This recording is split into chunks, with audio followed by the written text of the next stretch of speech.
Por que alguns bilionários parecem ter mais do que 24 horas? Eu entrei numa fase de ler biografias nos últimos 2 meses aí. Eu nunca fui muito de ler biografias, mas eu li a do Elon Musk, a do Steve Jobs e também o livro do Donald Trump, que está do lado da minha mesa lá, não tá aqui agora. E a coisa que mais... São três caras muito diferentes, mas com algumas coisas semelhantes. E de todas as coisas que mais me chamou a atenção é como que esses três caras parecem que eles multiplicam o tempo deles de uma maneira muito absurda. Eles conseguem fazer muitas coisas no dia deles. E aí, lógico, você vai ter... A minha visão aqui não é... Meu objetivo aqui não é de trazer aquela visão coach de que você tem que sair da operação e não sei o que, blá blá blá. E nem aquela visão esquerdista de que bilionário não trabalha, eles não sei o quê. Cara, é fazer uma análise sincera. De um ponto de vista, cara, como empreendedor, por que às vezes a gente parece que não consegue fazer tudo que a gente se propõe a fazer num dia? E aí você vê monstros como esses aqui, que parece que o dia deles tem muito mais tempo disponível. Por vários fatores, né? Eles se envolvem em diversos projetos ao mesmo tempo, estão tocando várias coisas super complexas ao mesmo tempo, e mesmo assim conseguem gerar resultados muito além da curva. E eu separei 3 ideias aqui que, num primeiro momento, me parecem ter sido as que mais fazem a diferença e que são pontos de vista um pouco contra a corrente, e aí você vai entender um pouquinho por quê. O primeiro deles, que eu acho que é um ponto que faz muito sentido quando a gente lê de fato a biografia desses caras aqui, e que vai totalmente contra o papinho de empresário coach, de empreendedor de palco, que é o lance de sair da operação.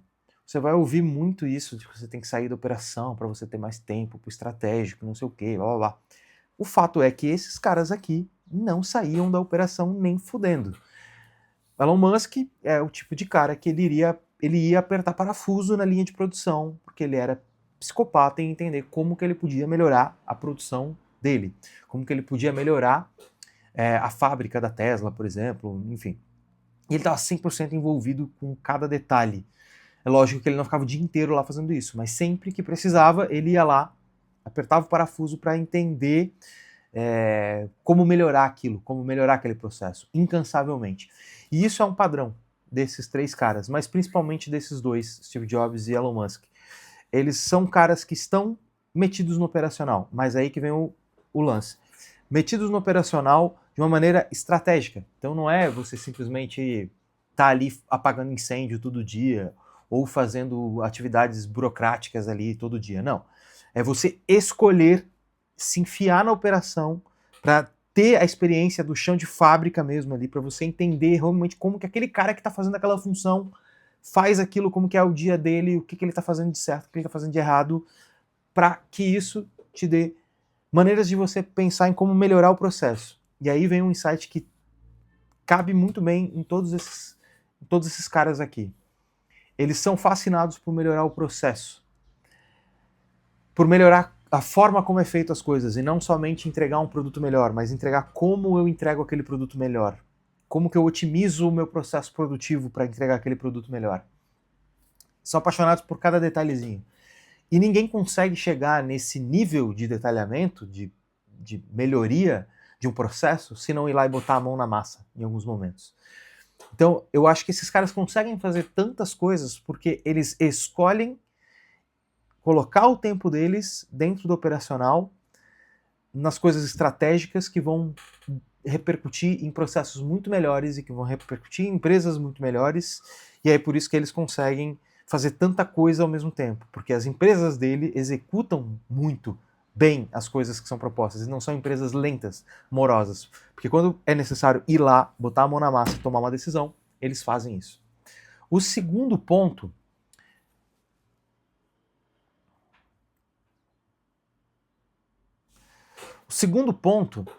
é uma coisa comum entre esses três caras, entre esses bilionários, né, no caso trilionário agora, né, no caso do Elon Musk, que é a questão da densidade de talento. Eles não perdem tempo treinando pessoas menos competentes. Eles já vão direto no cara mais competente. Aí, porra, beleza, a gente... Cara, tem empresa também, empreendo há mais de 10 anos.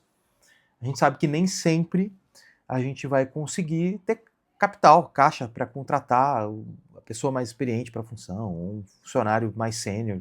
E às vezes a gente acaba se contentando ali com uma pessoa mais júnior e, pô, beleza, eu vou treinar essa pessoa para que essa pessoa consiga fazer a função. Esse é o problema. Quando a gente faz isso, a gente está automaticamente aceitando de que o problema não é caixa. O problema é que a gente não tem certeza ainda de como que a gente faz esse cara dar resultado para mim. Eu não tenho certeza ainda do meu processo, eu não tenho certeza ainda se esse investimento vai me trazer o retorno. Então, porque muitas vezes eu estou navegando no escuro, não tenho números concretos da minha operação. Quando a gente tem certeza do processo, e aí linka muito com o ponto 1, quando a gente tem certeza do processo, não faz sentido você investir, você colocar dinheiro numa pessoa mais barata. Você tem que investir numa pessoa que vai te trazer mais retorno. Porque dinheiro nunca é o problema dentro de um negócio. E não importa o tamanho do seu negócio, dinheiro nunca é o problema. O problema é saber onde colocar esse dinheiro, é onde alocar esse dinheiro. E por isso que muitas vezes, no ser conservador, ele mascara não é só uma simples covardia, mascara uma falta de certeza de onde colocar o dinheiro. De você não ter investigado, de você não ter realmente sentado a bunda na cadeira e ter feito seu trabalho de gestor, de dono, de construir uma máquina que vai te dar, de fato, receita. Por isso que você arrisca pouco e é por isso que você contrata gente barata. Se você tem certeza da máquina, você vai lá e faz um investimento numa pessoa mais eficiente, mais cara e que vai te trazer retornos potenciais muito maiores. Porque por mais que você tenha que queimar dinheiro no começo, com um profissional mais capacitado, esses caras fora da curva, eles te trazem resultados fora da curva e eles vão te fazer com que a sua empresa, às vezes, chegue num nível que você nem estava imaginando. E isso é uma tendência de todos esses 3 caras aqui. Em todas as situações onde eles precisaram contratar pessoas, eles foram atrás do mais capacitado para aquela função. Mesmo em situações onde a empresa não tinha dinheiro. Muitas vezes foi trocado por equity, muitas vezes foi trocado por promessa futura de ações, mas eles sempre preferiram trazer a pessoa mais capacitada ao invés de serem mais conservadores. E aí, lógico, a gente tende a acreditar que, mas é porque o cara é bilionário, é porque o cara tem dinheiro, é porque o cara pega dinheiro daquilo ali. Não, é porque ele tinha certeza na cabeça dele de que se ele botar dinheiro naquele negócio, vai retornar. Então, o seu problema não é falta de dinheiro, o seu problema é falta de certeza. Então, pelo menos tenha consciência disso. Você só não tem certeza de que se você pegar 100 mil reais e botar no seu negócio, esses 100 mil reais voltam. Então, o problema não é dinheiro, o problema é certeza. Terceiro ponto, aí já é uma reflexão, né? Eu tenho 2 empresas, tenho 3 filhos, tenho uma esposa, tenho uma casa para cuidar, tenho uma série de outras coisas, e a gente tende a ter esse desequilíbrio, né, quando a gente é empreendedor. E aí muitas vezes a gente vai ouvir no Instagram, no YouTube, cara, você tem que ser... Presta atenção, olha só. Cara, muita gente vai te falar que você tem que ter uma vida equilibrada, que você tem que praticar seus esportes, que você tem que se exercitar, que você tem que ter tempo para a família, que você tem que ter tempo para isso, para aquilo. E a grande verdade é que, beleza, você pode ter isso. Só que você precisa ter consciência de que você provavelmente não vai se tornar um bilionário, ou um trilionário, ou até um milionário, tendo equilíbrio. Não vai. Talvez você se torne um cara muito bem-sucedido, você fique rico, você garanta a sua vida, e talvez você esteja contente com isso. Ótimo. Mas se você realmente quer ser parte do 1%, e eu não estou dizendo que você deva querer isso. Eu também não sei se eu quero arriscar a convivência com a minha família, com meus filhos, para só focar nisso daqui.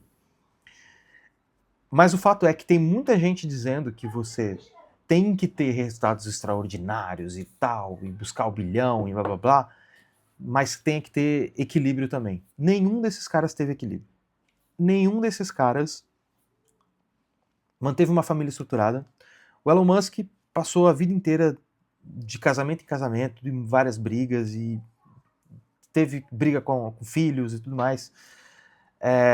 Steve Jobs a mesma coisa. Dos três, o Donald Trump é o que parece ter uma divisão um pouquinho melhor ali, né? Ele conta no livro que ele tinha um horário, ele trabalhava de tal hora até tal hora, e aí ele tinha um horário que ele ia para casa, e aí de casa ele continuava trabalhando, mas de casa, para poder jantar com a família e tudo mais. Então ele tinha uma certa preocupação a mais com isso. Mas qual que é o lance? O Donald Trump, ele foi um cara que fez muita coisa, um cara sensacional, independente se você gosta dele como político ou não, mas como empresário é um cara sensacional. Mas o salto que ele precisou fazer, porque ele já veio de uma família bem-sucedida, uma família rica, não uma família bilionária, mas uma família rica. O salto que ele precisou fazer foi menor. Então, se você precisa dar um salto menor do que o Elon Musk fez, por exemplo, né? A gente fala, o Elon Musk começou a vida dele lá, que ele ganhou 1 milhão do pai. Não é o que o livro conta, né? Mas mesmo que tenha sido, ele começou do zero, cara. Ele veio para os Estados Unidos com uma mão na frente e outra atrás e conquistou as coisas que ele conquistou. Então o salto que ele precisou dar foi muito maior. E aí você precisa entender, cara, dependendo das suas condições de partida, a meritocracia ela existe para condições iguais. E a meritocracia é algo que você deve buscar na sua vida, mas a gente sabe que tem pessoas que partem de pontos diferentes. E quando você parte de um ponto diferente, quando você começa de muito baixo, o salto que você vai precisar dar é muito maior. Para dar esse salto muito maior, o desequilíbrio que você vai ter que causar na sua vida é muito maior. Então, quando você vê uma pessoa pregando equilíbrio, mas ele veio de uma família já bem estruturada e hoje, beleza, o cara pode ter o sucesso dele, pode fazer coisas sensacionais, entenda que muitas vezes talvez o salto que ele precisou dar não foi tão grande. Agora, se você está vindo da favela, ou periferia, ou se você não tem um pai rico, se você teve que fazer as coisas depender somente de si mesmo, o salto que você vai ter que dar é muito maior. Então, se você quiser dar esse salto, muitas vezes você vai ter que desequilibrar mais do que o outro lado. E aí tem um outro ponto também, né? Que é o quanto você quer desequilibrar, o quanto você está disposto a abrir mão. Eu acho que boa parte das brigas de sociedade, elas acontecem porque um sócio tem um objetivo e o outro sócio tem um outro objetivo maior. Só que os dois querem sacrificar a mesma coisa. Bom, aí não vai dar certo. Se você tem um objetivo muito grande e não tem o mesmo nível de sacrifício necessário para aquilo, você vai ter uma frustração. O que eu sempre digo é, onde você quer chegar, faça uma análise de onde você quer chegar, e aí veja se você está disposto a sacrificar aquilo. Mas também, se você não está disposto a sacrificar aquilo, se, por exemplo, jantar com a sua família todo dia, dormir em casa, treinar todo dia é uma coisa inegociável para você, saiba que, muito provavelmente, um concorrente seu que esteja sacrificando mais do que você possa ter mais resultado do que você. E você tem que estar tranquilo com isso. Simples assim. Não adianta você querer ter os resultados sem ter o sacrifício. Mas também não adianta você querer pirar por causa disso. Cada um faz as suas escolhas e arque com as consequências delas. É isso.